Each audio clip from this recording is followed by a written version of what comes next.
Assalamualaikum warahmatullahi wabarakatuh. Waalaikumsalam warahmatullahi Selamat wabarakatuh. siang, salam sejahtera. Alhamdulillah yang saya hormati Pak Husairi dan seluruh pimpinan Universitas Negeri Malang, seluruh sivitas akademika, yang saya sama-sama kita hormati para pembicara, Pak Uwais, Bu Untari, Mas Habibie, dan seluruh peserta seminar yang sungguh sangat berbahagia. Izinkan Mas Habibie, saya ngasih pengantarnya agak panjang ya. Boleh, Bro. Dan itu waktunya. Jadi di mana-mana pengantar itu lebih panjang daripada esensinya. Jadi kalau kita itu mau mengantarkan pernikahan, kalau nikahnya kan cukup qabiltu nikahaha wa tazwijaha bil mahril mazkur. Itu kira-kira 3 menit lah paling banter. Tapi prosesnya kan panjang. Oleh karena itu yang ini juga begitu, prosesnya agak panjang. Izinkan yang pertama, saya tidak berbicara tentang daringnya. Nah, tadi Pak Uwais, Bu Untari juga sudah menyebut sebagian tentang daringnya, tapi saya justru tetap berbicara tentang pentingnya karakter. Dan saya tidak akan bicara definisi per definisi karakter itu, tetapi karakter apa saja yang perlu kita bangun. Yang pertama, yaitu tentang pentingnya kita membangun yang saya sebut dengan empati publik. Ya, empati publik. Empati itu rentetan dari patos, simpatos, empatos. Ya, pati, simpati, dan empati. Ya, yang bahasa paling gampang itu perhatian. Ya, perhatian. Tetapi kalau perhatian saja, ya patos atau pati itu belum memberikan makna yang besar. Naik lagi menjadi simpati. Simpati itu jadi kalau Pak Husairi takziah ya ke keluarga yang sedang meninggal begitu, datang suasananya nangis, ya ikut nangis. Ya, itu simpati. Tetapi itu saja tidak cukup. Tapi harus dinaikkan ke empati. Yaitu Pak Husairi atau Bu Untari, Pak Uwais, taruhlah datang, suasananya memang duka, menangis, tapi sambil ngeluarin dompet untuk memberikan sumbangan atau ikut meringankan beban dari keluarga itu. Itulah namanya empati. Nah, sekarang ini pada saat masa pandemik ini, ya, itu kita harus belajar memaknai apa sih makna dari COVID ini. Ya, ada pepatah dalam bahasa Arab yang sangat bagus. Al-alim yakfi bil isyarah, walaim la yakfi walau bil hijarah. Orang alim itu, orang cerdas itu adalah orang yang dengan bahasa isyarat saja paham.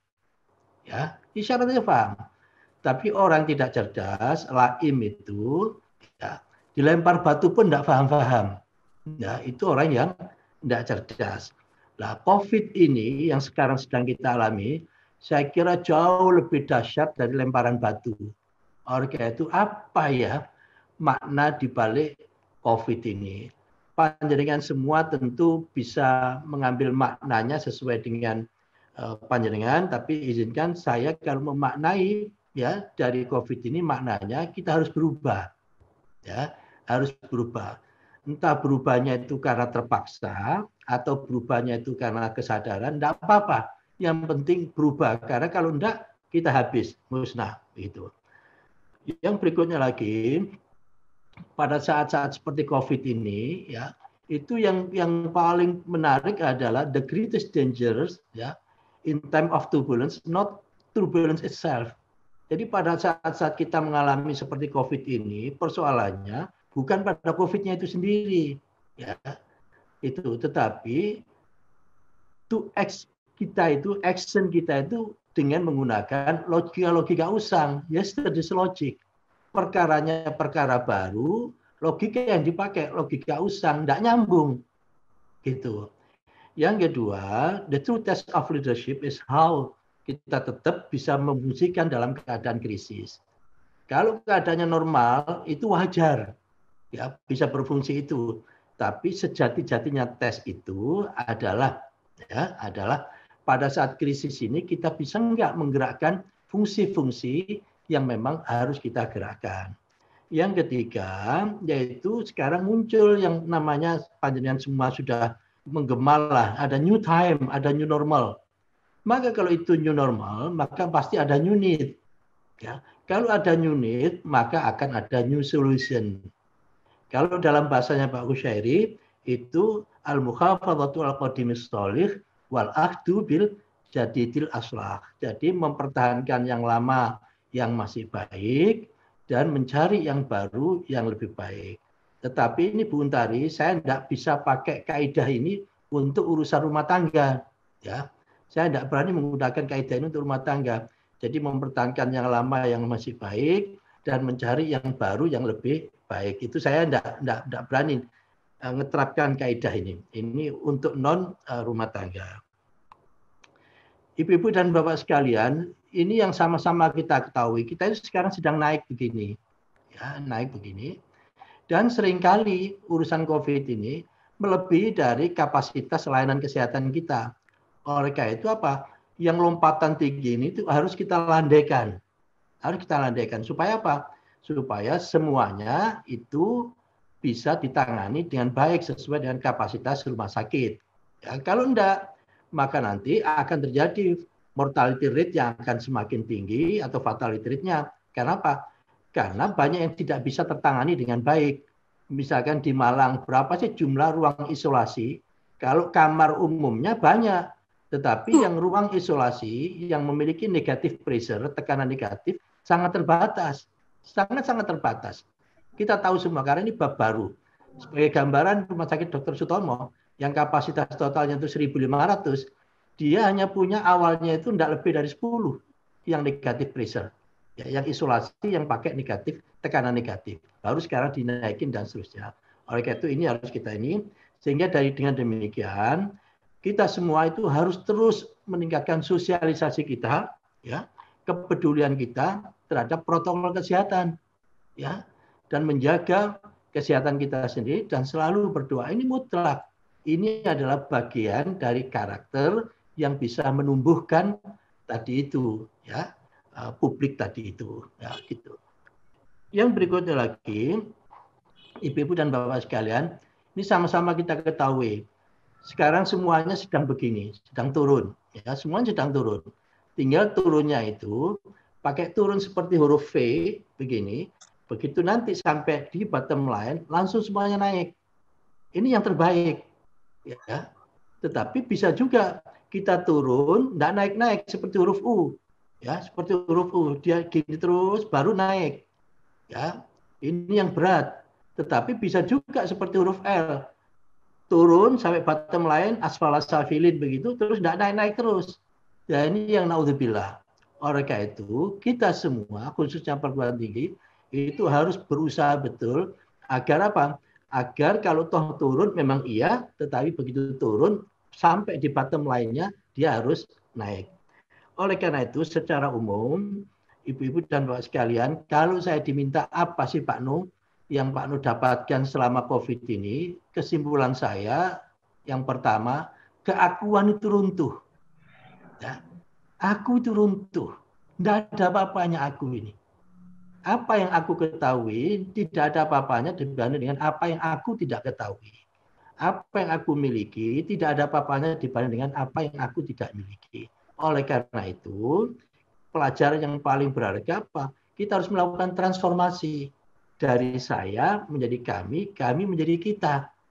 Begitu orangnya kena COVID, itu tidak bisa apa-apa, itu sudah. Tergantung dari orang lain, demikian dan seterusnya. Disinilah pentingnya kekitaan itu. Nah, kita itu bisa dibangun kalau ada prinsip kesalingan, mutuality. Tidak mungkin kita bisa dibangun kalau tidak ada prinsip saling memberi, saling menghormati, dan saling menghargai. Kalau itu tidak ada, tidak bisa.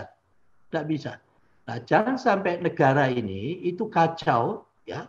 Pada saat-saat krisis seperti ini justru yang dibangun mestinya adalah partisipasi publik, kebersamaan, tetapi justru kita sekarang kejebak di antipati, yang satu lawan yang lain dan seterusnya.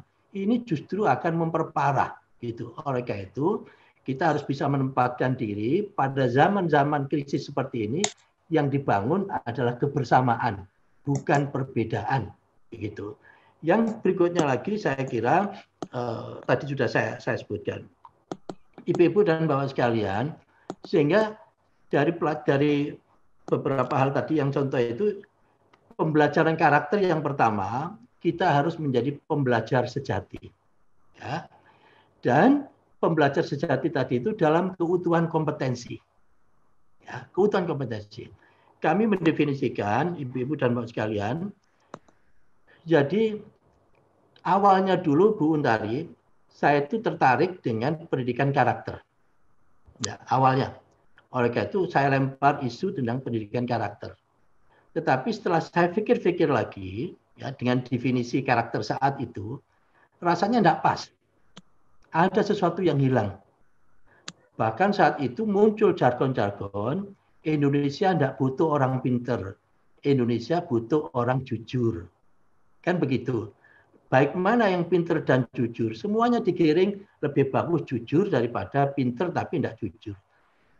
Pandangan ini, mindset ini berbahaya. Ini mindset yang namanya or paradigm, paradigma atau jujur atau pinter. Bukan itu yang kita bangun. Manusia itu kompleks, punya berbagai macam dimensi. Dari situlah yang kita bangun adalah keutuhan. Kita menggunakan N paradigm, paradigma dan, yaitu attitude-nya oke, skills-nya oke, knowledge-nya oke. Tiga-tiganya menjadi satu kesatuan penting. Itulah sebenarnya platform dari K13 itu. Saya kira ini fungsi pendidikan, katanya Pak Nelson Mandela, education is the most powerful weapon which you can use to change the world. Saya kira ini. Ibu-ibu dan bapak sekalian yang saya hormati, di dalam dunia pendidikan itu, ibaratnya itu kita mengelola ikan begini. Pada awal-awal ikan itu warnanya hampir sama semua. Pada saat anak-anak masih SD, PAUD dan seterusnya, hampir semua kita belum tahu. Ini nanti jadi ikan merah atau ikan hitam atau ikan apa, belum tahu semua. Saya kira Pak Uzairi kalau merujuk pada waktu kecil dulu, itu kita tidak tahu bedanya apa. Sekarang kawan-kawan panjenengan ada yang jadi dosen, ada yang jadi pejuang, ada yang jadi bisnismen, polisi, macam-macam kan begitu. Oleh karena itu tugas kita di pendidikan itu merawat ya uniqueness ya dari murid-murid dari anak-anak kita, sehingga kita bisa mengantarkan nanti bisa menjadi ikan merah, ikan putih, ikan kuning, dan macam-macam. Yang berikutnya lagi, pendidikan itu ibaratnya adalah apakah prosesnya reversible atau irreversible. Ya, kalau prosesnya itu reversible, kalau kita punya es dipanasi jadi es cair. Begitu es cair ini saya masukkan kulkas jadi es gini lagi, namanya reversible. Tetapi kalau irreversible, saya punya telur, saya ceplok, jadilah telur ceplok, saya panasin gini. Tapi telur ceplok yang panas yang sudah kayak begini, saya masukkan kulkas, dia tidak bisa jadi telur lagi. Ya, yang ada yaitu telur apa? Telur dingin atau telur apa gitu. Nggak bisa menjadi inilah. Pendidikan itu irreversible proses. Ya, irreversible proses. Yang tidak bisa dibolak-balik. Oleh karena itu harus hati-hati betul mendesain pendidikan. Ibu-ibu dan bapak sekalian, saya terus terang akhir-akhir ini, mulai tahun yang lalu, saya paling khawatir betul. Ya, paling khawatir betul kita kejebak. Ya, nggak bisa membedakan antara education dan training. Ya, antara pendidikan dan pelatihan. Itu akibatnya apa? Akibatnya seringkali education direduksi, disederhanakan, bahkan kalau mau ditelat belajar itu yang namanya body of knowledge itu pada berantakan. Ya, karena yang diperlukan hanya yang diajarkan hanya yang diperlukan. Perlu tangan, hanya butuh tangan. Padahal tangan ini tidak mungkin bisa bergerak tanpa badan. Nah, kita kejebak di situ. Ya, sehingga pendidikan, saya wanti-wanti betul, pendidikan itu ibaratnya adalah runway. Ya, runway. Di mana-mana runway itu, landasan pacu itu, pasti lebih lebar dari pesawatnya, dan pasti lebih panjang dari pesawatnya. Itu pendidikan itu. Ya, misalkan aja di sini itu ada di luar garis putih ini ada bangunan di sini. Di sini tidak pernah dipakai. Ya, kapan dipakai? Pada saat ada yang namanya safety. Ya, ada kadang-kadang mata pelajaran yang seakan-akan tidak dipakai. Ya, tetapi itu tidak boleh terus dilepas begitu aja. Itu yang saya terus terang paling khawatir, kejebak pada pragmatisme sehingga pendidikan itu direduksi seperti pelatihan. Sama sekali totally different. Oleh karena itu, Ibu-ibu dan Bapak sekalian, saya kira esensi dari pendidikan itu adalah belajar, termasuk belajar dari di universitas kehidupan. Karena kalau kita itu tidak mau belajar, pada zaman terus berubah, ilmu terus berkembang, dan seterusnya, maka bisa jadi apa yang kita dapatkan itu, karena kita kuliahnya 10-20 tahun yang lalu, gak gelem sinau, akibatnya apa? Expired, kedaluarsa gitu. Itu esensinya adalah belajar. Belajar tentang apa? Saya ambil dari UNESCO, yaitu belajar tentang learn how to know. Belajar gimana caranya saya bisa mengetahui sesuatu. Learn how to do. Gimana ceritanya saya bisa belajar untuk bisa melakukan sesuatu. Atau learn how to be. Gimana ceritanya saya supaya bisa menjadi, memiliki profesi tertentu. Dan yang tidak kalah penting adalah learn how to live together. Gimana ceritanya kita bisa hidup dengan orang lain bersama-sama. Dan puncaknya adalah learn how to learn. Belajar gimana caranya kita bisa belajar. Dari situlah maka yang ingin saya sampaikan bahwa education cannot wait. Dalam keadaan kayak apapun, yang seperti yang sekarang ini, education tidak boleh berhenti. Karena education itu pencetak generasi, mesin generasi ini. Kalau mesin generasinya putus, ya, maka nanti generasinya hasilnya akan putus. Sehingga dari sinilah saya kira UM dan ibu-ibu bapak sekalian akan menarik sekali apa ya yang hilang selama pandemik ini dalam pembelajaran. Gitu. Bahasa yang saya sampaikan, kalau kita tidak hati-hati, kita akan mengalami losses in learning. Kita akan mengalami apa? Kehilangan dalam pembelajaran. Karena apa? Karena konsepnya adalah konsep belajar dari rumah, bukan belajar di rumah, ya, bukan belajar di rumah, tapi belajar dari rumah. Kalau dari rumah, setiap kata dari mesti ada ke-nya. Dari Malang kemana? Ke Surabaya. Dari rumah kemana? Ke sumber pembelajaran. Nah, maka di sumber pembelajaran harus tetap aktif.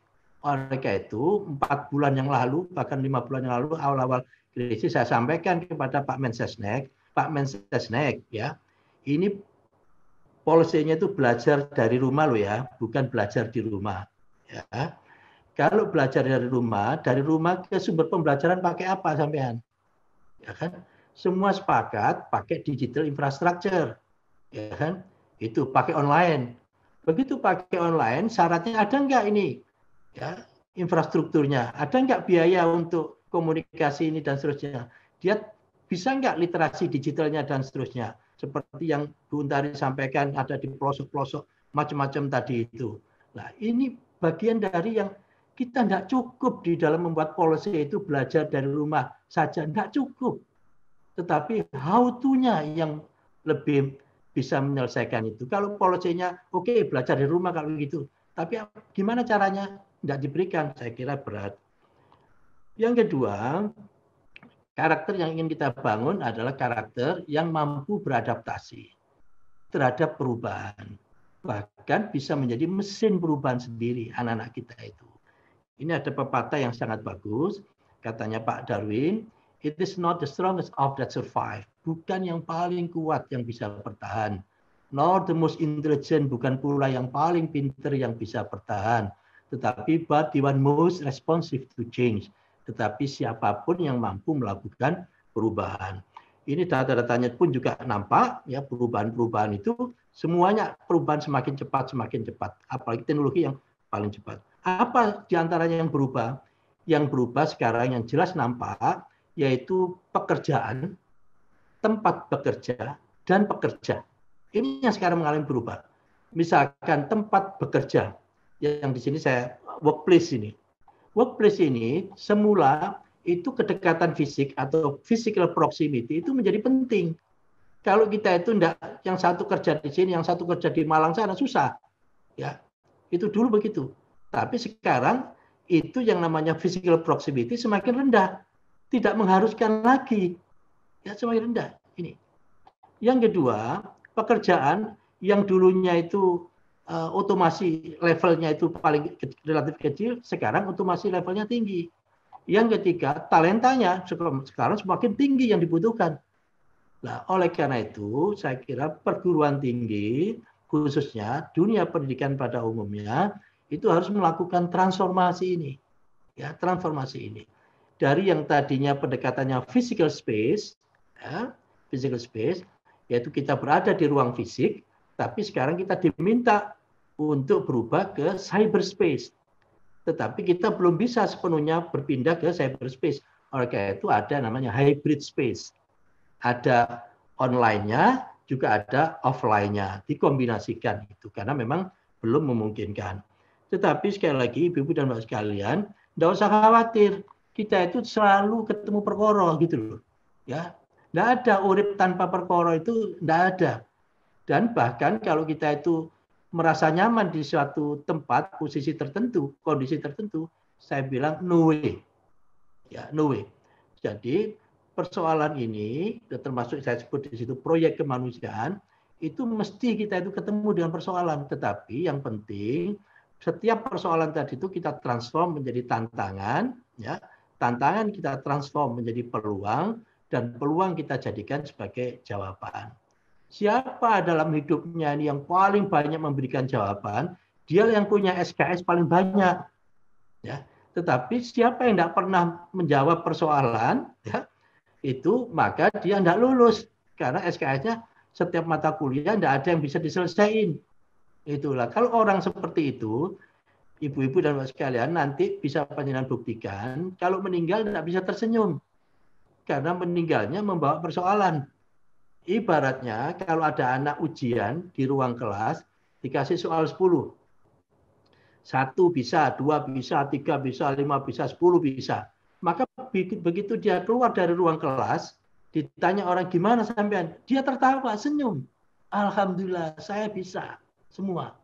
Tetapi sebaliknya kalau ada anak, 1 enggak bisa, 2 enggak bisa, 9 enggak bisa, 10 enggak bisa, saking gregetannya dia membuat soal sendiri. Dan tidak bisa jawab sendiri. Begitu dia keluar dari ruang kelas, ditanya gimana keadaan sampean, itu tentu dia murung. Nah, kira-kira seperti itulah kehidupan. Kalau di kehidupannya itu dia penuh persoalan, bahkan dia menjadi bagian dari problem creator, maka dia begitu nanti masuk atau pindah ke alam yang lain, dia tidak bisa tersenyum. Karena tidak ada persoalan yang dia selesaikan. Sehingga yang kita butuhkan, setiap persoalan tadi itu kita jadikan sebagai eksperimen. Ya, kita jadi eksperimen. Dari eksperimen itu kita punya experience, punya pengalaman. Ya, dari pengalaman itu akhirnya kita dapat expertise, menjadi expert. Loh, kalau seseorang itu sudah expert, maka dia bisa menjawab bukan hanya how to know, tetapi how to do-nya bisa dapat. Itu kata kuncinya begitu. Sehingga tidak perlu kita khawatir. Bahkan dulu saya sering menyampaikan, kalau kita itu ngurusi pendidikan, syarat pertama adalah tidak boleh khawatir. Ya, syarat pertama. Khawatir apa? Khawatir kehabisan persoalan. Jadi di dunia pendidikan itu tidak akan pernah selesai persoalan itu. Yang penting setiap persoalan kita selesaikan, kita selesaikan, kita selesaikan. Oleh karena itu, saya kira kata kuncinya adalah kita yakin betul, ya, kita yakin betul bahwa kalau dalam Islam, dalam Al-Quran itu ada fa inna ma'al usri yusra, inna ma'al usri yusra. Kata yang dipakai di sini pakai kata ma'a, bukan ba'da. Artinya apa? Bukan setelah persoalan ada jawaban, bukan, tetapi inna ma'al, yaitu bersama dengan persoalan itu di dalamnya ada jawabannya. Itu. Di dalam al-usrinya, kesulitan ini ada alif lamnya. Ya, ada alif lamnya. Berarti apa? Ini isim ma'rifat. Kalau isim ma'rifat maknanya definite. Tapi di yusronya tidak ada alif lamnya. Di kemudahan ini, ya. Artinya ini dia isim nakiro. Artinya indefinite. Artinya apa? Artinya satu persoalan banyak jawab. Ya. Sehingga 10 itu tidak harus 5 ditambah 5. 10 itu boleh 8 tambah 2, boleh 20 dibagi 2, boleh macam-macam. Nah, oleh karena itu, tugas kita adalah menjadikan anak-anak kita itu mampu menjadi generasi pemungkin. Yang tadinya impossible menjadi possible. Dari yang tadinya impossibility menjadi possibility. Gimana caranya? Ya, untuk menjadikan impossible menjadi possible? Mudah. Mas Habibie, saya tanya, duluan kata mana possible sama impossible dalam bahasa Inggris? Ya. Duluan possible. Saya kira duluan possible. Possible dulu, baru impossible. Gimana caranya merubah impossible menjadi possible? Gampang. Im-nya dicoret. Ya. Jadi impossible ini kalau im-nya dicoret jadi possible. Nah, siapa im-nya itu? Im-nya itu tidak lain adalah am. Im-nya itu adalah am. Jadi yang menyebabkan tidak mungkin itu bukan orang lain. Yang menyebabkan tidak mungkin adalah diri kita sendiri, organisasi kita sendiri, bangsa kita sendiri. Ini adalah bagian dari karakter. Ya. Sehingga dari situ apa? Kita tidak mudah menyalahkan orang lain. Berikutnya lagi, pembelajaran yang ketiga, yaitu kita belajar menjadi orang atau bangsa yang senang bisa melunasi janji itu. Ini penting ini. Ya, karakter melunasi janji. Mengapa? Landasan falsafatnya ini. Nah, sebaik-baik orang adalah orang yang bisa menunaikan janjinya. Ya. Seburuk-buruk orang adalah mereka yang ingkar terhadap janjinya. Ya. Mengapa saya berani mengatakan ini? Karena apa? Karena tanda-tanda orang munafik, salah satu diantaranya dia adalah ingkar janji. Orang munafik itu lebih jelek dibanding dengan orang kafir, dibanding jelek dengan orang musyrik. Orang munafik itu. Oleh karena itu, kita ingin sebenarnya membiasakan diri untuk bisa melunasi janji itu. Demikian juga sebaik-baik negara adalah apa? Negara yang bisa menunaikan janji kemerdekaannya. Nah, apa janji kita? Ya, ini janji kita. Ya, janji kemerdekaan kita itu apa? Yaitu apa? Melindungi segenap bangsa, ya, dan seluruh tumpah darah. Itu janji kita. Memajukan kesejahteraan umum, mencerdaskan, ini janji kita. Yang ini ada di dalam pembukaan UUD 45 kita. UUD-nya boleh diubah, pembukaannya tidak boleh diubah.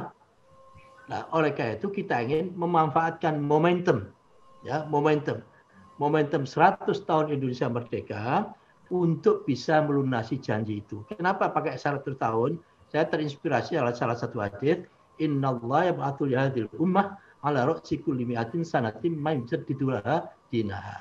Jadi setiap akhir tahun itu Allah akan menurunkan satu kelompok orang atau orang yang bisa memperbarui. Nah, kita ingin nanti menjadi bagian dari orang yang bisa memperbarui Indonesia ini supaya apa? Supaya bisa melunasi janji kemerdekaan tadi itu. Pembelajaran yang keempat, ya, karakter yang ingin kita bangun adalah karakter bersyukur. Dengan cara apa? Memaksimalkan potensi dan kesempatan. Coba ibu-ibu dan bapak sekalian, kita itu sekarang punya 3 modal utama. Sekarang ini, yaitu modal yang pertama adalah namanya bonus demografi atau demographic dividend, di mana apa? Di mana populasi usia produktif ini luar biasa besarnya. Ya, mulai 2021 nanti ke depan ini sudah naik, nanti puncaknya di 2036 dan habis itu mulai turun. Ya. Yang kedua, kita juga punya yang namanya bonus digital. Ya, era sekarang ini era digital, makanya kita nyebutnya bonus digital. Dan kita juga punya yang namanya nilai-nilai keindonesiaan. Mengapa kita penting menyiapkan 100 tahun Indonesia merdeka? Jadi ceritanya begini nih, ya. Jadi pada saat Mei 2008 kami memperingati 100 tahun yang namanya Harkitnas, Hari Kebangkitan Nasional tahun 2008. Waktu itu setelah selesai, kami Pak SBY, Pak Hatta, Pak CT duduk bareng. Ya, apa pertanyaan Pak SBY waktu itu? Alhamdulillah kita sekarang baru selesai memperingati 100 tahun Hari Kebangkitan Nasional. Coba sih kita pikirkan apa yang harus kita siapkan untuk menyongsong 100 tahun Indonesia merdeka. Itu. Bagi urusan bangsa, ini bangsa besar. Nggak boleh tidak punya cita-cita besar yang tergambar begitu, tidak boleh. Ya, kalau kita bangsa besar ini di dalam mengelolanya hanya pragmatis, ya, tahunan, wah berat. Ini bangsa besar.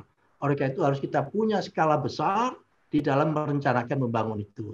Dari situlah mulai waktu itu kami di waktu awal di Kominfo saya buat yang namanya Palapering. Jadi ada fiber optik yang mengelilingi seluruh Indonesia. Untuk apa? Untuk memanfaatkan yang namanya digital dividend tadi itu. Ya, itu. Waktu kami di Kemdikbud, kami mulai yang garap yang namanya bidik misi. Mulai garap yang LPDP, ya, K13 dan seterusnya. Untuk apa? Untuk mempersiapkan 100 tahun Indonesia merdeka itu. Itu kira-kira gambaran-gambarannya. Saya kira ini bonus demografinya, ini dan seterusnya. Saya lompatin.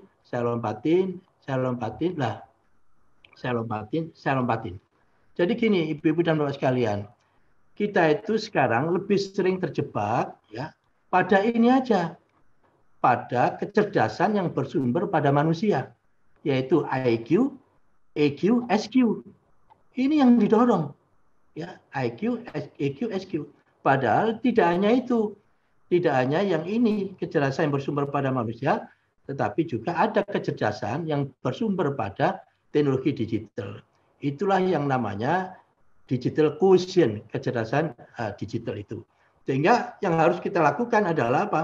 Ya, kecerdasan yang bersumber pada manusia, EQ, SQ, dan IQ, tapi ada digital quotient dan ada nilai-nilai yang bersumber dari nilai-nilai keindonesiaan. Tiga-tiganya yang harus kita garap. Ibu-ibu dan Bapak sekalian, yang terakhir, nilai yang terakhir yang ingin kami berbagi yaitu apa? Kita ingin menyiapkan generasi yang selalu memberi, ya, memberi kebaikan itu. Ya, tapi memberi kebaikannya tidak sesaat saja, tapi kebaikan yang untuk jangka panjang. Itu. Di dalam interaksi sosial itu yang paling atas adalah pemberi, bawahnya adalah penerima, bawahnya lagi adalah peminta, bawahnya lagi adalah peminta-minta. Nah, kita tidak ingin ini. Yang kita inginkan adalah selalu kita memberi. Dari situlah saya lompatin aja. Nah, kalau kita ingin memberi, ya, itu yang paling bagus adalah memberi untuk tidak hanya kekinian, tetapi untuk nanti dan seterusnya. Nah, oleh karena itu saya memasukkan wakaf di sini. Jadi kalau kita memberi tadinya itu basisnya karena belas kasihan, sekarang kita harus memberi karena kebanggaan. Jadi dari belas kasihan kita bisa geser menjadi kebanggaan. Anak-anak bidik misi awalnya itu adalah belas kasihan, tetapi sekarang sudah menjadi kebanggaan. Itu yang harus kita ini. Jangan sampai kita di dalam memberi itu hanya pada fase belas kasihan. Tapi kita harus mentransform dari belas kasihan menjadi kebanggaan. Saya lompatin. Nah, salah satu di antaranya begini Pak Huzairi. Ya, contoh yang namanya wakaf ini, ya, kedahsyatan di wakaf. Saya di Yayasan Rumah Sakit Islam Surabaya, ya, itu setiap pegawai, baik yang pegawai tetap maupun outsourcing, sampai dengan cleaning service dan seterusnya, kita wakafin semua. Kita wakafin on top dari gajinya dia. Untuk apa? Kita tidak ingin nanti dia pada saat di alam akhirat, di alam barzakh menjadi gelandangan. Ya, yang saya sebut di sini adalah gelandangan transendental. Karena dia tidak punya pendapatan. Sudah putus amalnya. Oleh karena itu, kita tidak ingin itu. Oleh karena itu, semuanya kita wakafin. Dan alhamdulillah terkumpul dengan 50.000, terkumpul 100 juta. 1 tahun 1,2 M. Di ITS, ya, sudah kita tetapkan, setiap dosen dan karyawan setahun kita wakafin 1 juta. Ya. Ini bukan uang habis, enggak. Ini menjadi dana abadi. Yang dari hasilnya ini bisa kita pakai untuk yang lain-lain juga. Untuk ITS, untuk UM. IPB juga demikian, PEN juga demikian. Nah, saya berharap UM, ya, dengan berapa ribu orang itu, 50 dapat terus diwakafkan, karena wakaf ini tidak bisa hilang, tidak bisa habis uangnya, dan tidak boleh habis. Yang bisa dimanfaatkan adalah anak-anaknya. Ya, hasilnya ini. Sehingga apa? Akan semakin besar. UM punya dana abadi atau pasangan endowment fund, bahasa agamanya wakaf. Saya kira itu yang ingin bisa saya sampaikan. Saya selalu menyampaikan setiap kali kalau saya memberikan materi khususnya pada guru maupun anak-anak, para mahasiswa, selalu saya sampaikan tips sukses itu yang pertama adalah berbakti pada orang tua, birrul walidain. Yang kedua, gemar bersedekah. Tiada hari tanpa bersedekah, berwakaf. Yang ketiga, pekerja keras. Yang keempat, adaptasi terhadap perubahan. Yang kelima, sholat malam dan perbanyak sholawat. Ya, Allah itu memerintahkan kita berpuasa, tapi pertanyaannya apakah Allah berpuasa? Tentu tidak. Tetapi Allah memerintahkan kita itu bersolawat karena Allah sendiri bersama para malaikat juga bersolawat. Innallaha wa malaikatahu yusholluna 'alan nabi ya ayyuhalladzina amanu shollu 'alaihi wa sallimu taslima. Ini kenangan indah saya mendampingi emak saya sampai dengan akhir hayatnya.